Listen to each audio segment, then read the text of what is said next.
In question 31, according to the Wien's displacement law, product of the wavelength corresponding to the maximum energy and absolute temperature T is equal to. The student, as per the Wien's displacement law, lambda T is equal to B, which is equal to 2.9 into 10 raised to power minus 3 meter Kelvin. And hence for this question, the correct answer is option number 4. Now let us move and solve the question number 32.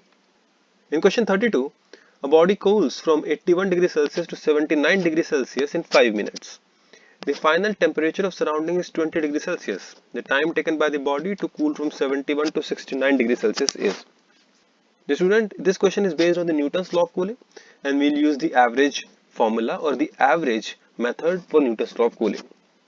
The average rate of change of temperature will be 81 minus 79 divided by 5 in the first case, and that will be proportional to the average temperature, that is 80, which is equal to 81 plus 79 by 2 minus the surrounding temperature. From this, the constant of proportionality turns out to be equal to 1 by 150. Now in the second case, the change in temperature is from 69 to 71.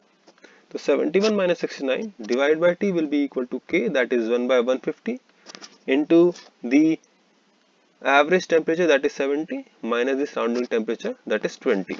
On solving this, T will be equal to 2 into 3, that is 6 minutes.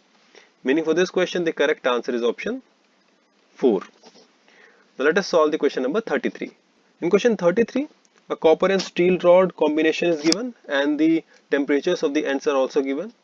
We have to find out the temperature theta of the junction as per the given data.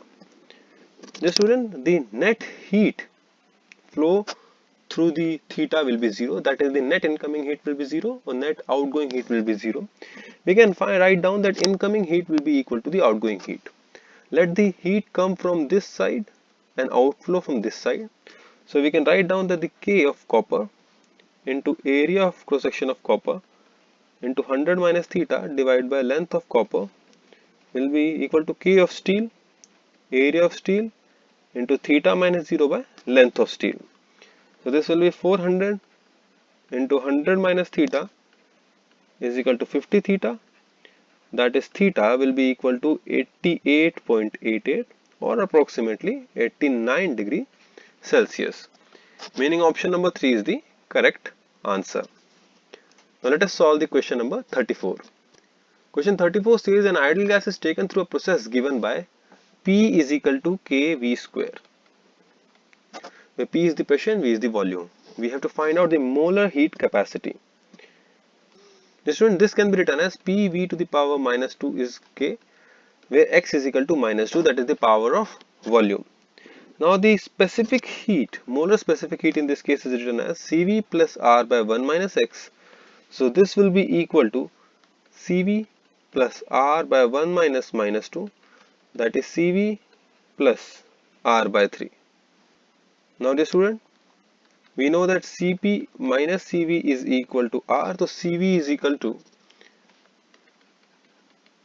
Cp minus R. We can substitute this value in the above equation and write down that C will be equal to Cp minus 2R by 3. And hence for this question the correct answer is option number 2.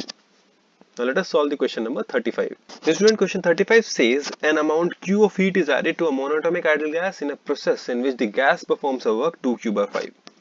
In this process we have to find out the specific heat, the pressure, volume, whether it is constant or not. Now the student, from the law of thermodynamics, delta Q is equal to delta U plus delta W. Delta U therefore will be equal to delta Q minus delta W, that is Q minus 2Q by 5, that is 3Q by 5. So delta U will be equal to NCV delta T as well. So this will be equal to 3 by 2 NR delta T. Now let us equate this by 3Q by 5. The student, Q can be written as NC delta T, where C is the molar specific heat capacity for the whole process. And from this we can write down that C will be equal to 5 by 2R, that is Cp. This means that the process is isobaric and pressure is constant. Meaning for this question the correct answer is option number 4. Now let us solve the question number 36.